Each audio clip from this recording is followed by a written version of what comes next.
le Père. Il a dit, voilà comment vous devez prier.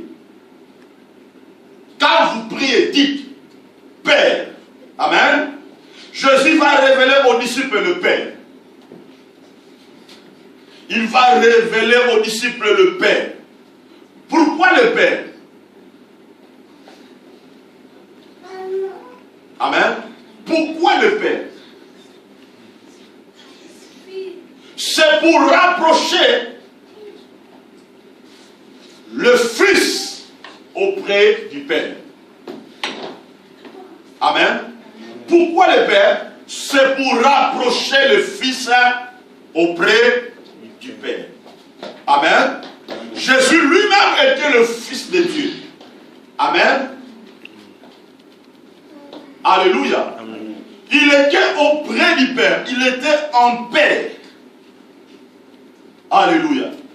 Ils étaient un avec le Père.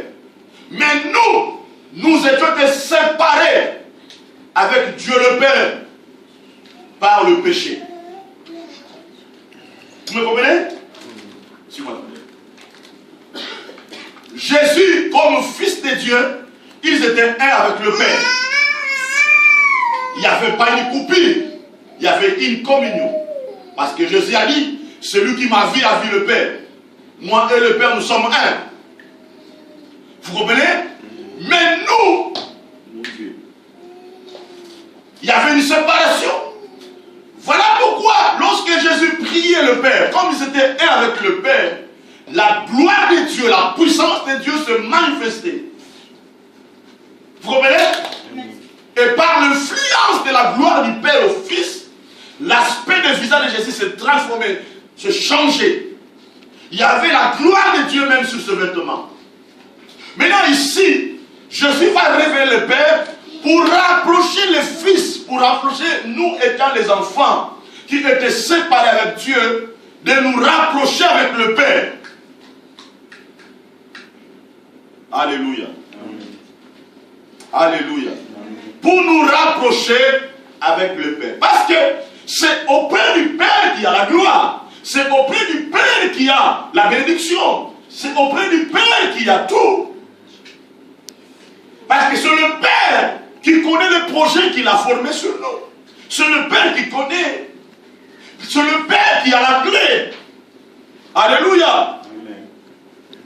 Écoutez, lorsque vous arrivez à découvrir le Père, votre relation avec lui sera une relation de foi et d'obéissance. Alléluia. Je dois vous donner l'exemple. Il y a des enfants qui ont grandi sans père. Leur rêve, c'est quoi? Un jour de faire quoi? De retrouver leur papa. Vous comprenez? Ça, c'est le rêve. Amen. Ça, c'est le rêve. Et lorsqu'on retrouve le Père, les choses changent. Lorsqu'on retrouve le Père, il y a une relation qui se tisse. Alléluia. Lorsqu'on retrouve le Père, il y a l'ouverture. Et Jésus a dit, voilà comment vous devez prier notre Père qui est au ciel. Notre Père qui est au ciel. Il montre le Père et il montre l'endroit où le Père habite. Alléluia. Il montre le Père. Il dit, voilà votre Père, mais son adresse, c'est là-bas. Alléluia. Son adresse, c'est le ciel. Celui qui arrive à découvrir le Père, sa relation avec Dieu sera une relation de foi et d'obéissance. Alléluia. Prier le Père, c'est découvrir son règne. Prier le Père, c'est découvrir son règne. Lorsque le règne de Dieu vient sur vous, votre vie va dépendre de cette gloire. Prier le Père, c'est découvrir son règne. Lorsque le règne de Dieu vient sur vous, votre vie va dépendre de cette gloire. Alléluia. Votre vie va dépendre de cette gloire. Voilà pourquoi j'ai déjà dit, voilà comment vous devez prier. Notre Père qui est aux cieux, que ton règne vienne. Alléluia. Notre Père qui est aux cieux. Il montre le Père, il montre l'adresse. Mais lorsque nous le prions, son règne, sa gloire, quitte le domaine céleste, il vient dans le domaine terrestre, là où il y a ses enfants. Alléluia. Cela veut dire, nous sommes un avec Dieu par son règne. Nous sommes un avec Dieu par sa gloire. Nous sommes un avec Dieu par son esprit. Nous sommes un avec Dieu par son onction. Nous sommes un avec Dieu par sa puissance. Alléluia.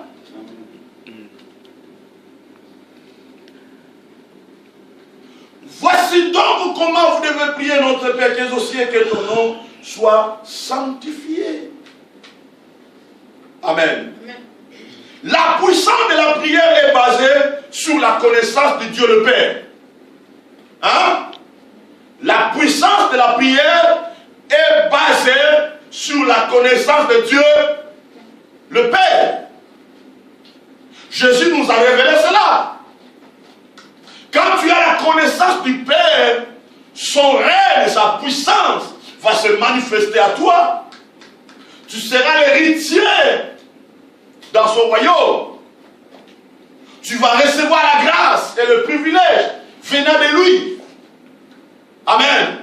Nous devons avoir la connaissance du Père, parce que la puissance de la prière est basée sur la connaissance de Dieu le Père. Lorsque vous comprenez que Dieu est votre Père, il faut l'aimer de tout votre cœur, de toute votre âme et de toute votre pensée. Amen. Lorsque vous comprenez que Dieu est votre Père, il faut maintenant l'aimer. Alléluia. Amen. Il faut maintenant l'aimer. Aimer le Père. Il faut l'aimer de tout votre cœur, de toute votre âme et de toute votre pensée. Alléluia. Deuxième chose, avoir la connaissance de vous-même comme étant le Fils de Dieu. Alléluia. Avoir la connaissance de vous-même comme étant le Fils de Dieu. Première chose, avoir la connaissance du Père. Et deuxième chose, avoir la connaissance de vous-même comme étant le Fils de Dieu. Amen. Jésus avait la connaissance de qui il était. Il savait qu'il était le Fils de Dieu. Il avait la connaissance de Dieu le Père, mais lui-même savait qui il était comme Fils de Dieu sur la terre. Et bien aimé, si nous voulons que nos prières soient puissantes, si nous voulons bouger des montagnes, si nous voulons transformer les choses, nous devons avoir la connaissance de qui nous sommes. La connaissance étant comme le Fils de Dieu. Parce que si tu pries le Père et tu n'as pas la connaissance de qui tu es comme étant le Fils de Dieu, ta prière n'aura pas d'efficacité. N'aura pas d'efficacité, pardon. Amen. Tu dois savoir que tu es le Fils de Dieu. Tu dois savoir ça. Amen. D'ailleurs, qu'est-ce que la Bible déclare? Le Saint-Esprit rendra témoignage dans notre esprit que nous sommes qui? Le Fils de Dieu. Amen. Tu dois connaître premièrement que tu es le Fils de Dieu. Quand tu pries, tu dois connaître que je suis le Fils de Dieu. Je prie comme étant le Fils de Dieu. Alléluia. Amen. C'est très important. Je reviens encore dans le livre de Matthieu chapitre 6, verset 5 à 13. Je vais lire seulement le parti A. Lorsque vous priez, ne soyez pas comme les hypocrites. Hein? Il dit, premièrement, il dit, voilà comment vous devez prier notre Père qui est aux cieux. Hein? Que ton nom soit sanctifié. Maintenant, Jésus, il part encore, il va aller encore dans la profondeur de la formule de la prière. Il dit, lorsque vous priez, ne soyez pas comme les hypocrites. Ne soyez pas comme les hypocrites. Mon Dieu. Lorsque vous priez, ne soyez pas comme les hypocrites. Cela veut dire, ces hypocrites priaient. Ces hypocrites faisaient la prière. C'est pour cela que la prière n'avait pas d'efficacité. Donc il y avait les hypocrites dans le temple qui priaient. Et Jésus a dit, car lorsque vous priez, ne soyez pas comme les qui aime prier debout dans les synagogues, au coin des rues, pour être vu des hommes. Un hypocrite, c'est un infidèle au principe de Dieu. Un hypocrite, c'est un infidèle au principe de Dieu. Un hypocrite, c'est quelqu'un qui est déloyal. C'est un rebelle aux choses de Dieu, au principe de Dieu. Jésus a dit, lorsque vous priez, ne soyez pas comme les hypocrites. Ne sois pas comme les hypocrites.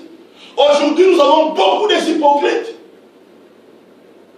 dans le milieu des églises. Voilà pourquoi leur prière est comme le fumier qui monte, mais ça dissipe. N'arrive pas à baisser. Et je t'ai dit, ne sois pas comme. Hein? Lorsque vous priez, ne sois pas comme. Hein? Ne sois pas comme les hypocrites. Quand vous priez, ne sois pas comme les hypocrites. On doit rester fidèle à Dieu quand on prie. On doit manifester la foi. On doit avoir de la volonté. On doit aimer Dieu. On doit rester soumis dans sa parole. On doit rester soumis dans sa présence. Ne sois pas comme des hypocrites qui aiment. Hein? Écoutez, suis-moi très bien. Qui fait quoi? Qui aime prier. Hein? Ces gens-là aiment prier. Qui aiment prier debout. Qui aiment prier debout dans les synagogues. Synagogue, si on peut mettre ça à l'internet. Synagogue, si on peut mettre ça aux réseaux sociaux. Si on prend le contexte de cette parole, on la met dans notre époque d'aujourd'hui, on peut appeler synagogue réseaux sociaux, on peut appeler ça Facebook. Alléluia. Amen. On peut appeler synagogue. Aujourd'hui, le Facebook est devenu synagogue. La Bible est là qui aiment prier. Il y a des gens qui aiment prier, mais ils sont des hypocrites. Facebook est devenu synagogue aujourd'hui. Alléluia. Qui aime prier debout pour être vu. Hein? Qui aime prier debout pour faire quoi? Pour être vu. Quelque chose, si tu fais quelque chose qui n'est pas bâti sous les intentions de Dieu, ça devient péché. Parce que je n'ai pas dit que tout le monde est infidèle. Je n'ai pas dit que tout le monde est rebelle. Mais si vous regardez aujourd'hui ce qui se passe dans le synagogue, qui est Facebook aujourd'hui, vous allez retrouver beaucoup de gens sont des infidèles, sont rebelles, sont déloyaux aux choses de Dieu. Mais qui aiment prier. Je vous avais dit que jamais les réseaux sociaux vont remplacer l'église. L'église restera l'église. Amen. Parce que c'est Jésus-Christ et la tête de l'église. On connaît la tête de Facebook. Le monsieur là, c'est un jeune là. Ce monsieur, je ne connais pas son nom, j'ai oublié même son nom. Jésus reste la tête de l'église. Qui aime prier debout dans les synagogues au coin des rues pour être vu des hommes. Tout le monde aujourd'hui veut se voir. En prétendant qu'il connaît, mais en réalité, ils ne savent rien. Amen. Connectez avec moi. On se connecte avec Christ. On ne se connecte pas avec une personne. On doit d'abord se connecter à Dieu. Alléluia. On se connecte avec Dieu. Voilà pourquoi aujourd'hui, il y a des gens qui sont encore des inconvertis. Il n'y a pas de vraie repentance qui s'accroche à ces choses aujourd'hui. Qui sont dans les synagogues aujourd'hui. Ils sont dans le père des démons. Ils croient que leur protection viendra de quelque part. La vie de prière, c'est une vie personnelle que tu bâtis avec Dieu. La vie de prière, c'est une relation personnelle que tu bâtis avec Dieu. Ce n'est pas moi qui l'ai dit, c'est Christ qui l'a dit. Lorsque vous priez, ne soyez pas comme les hypocrites. Amen.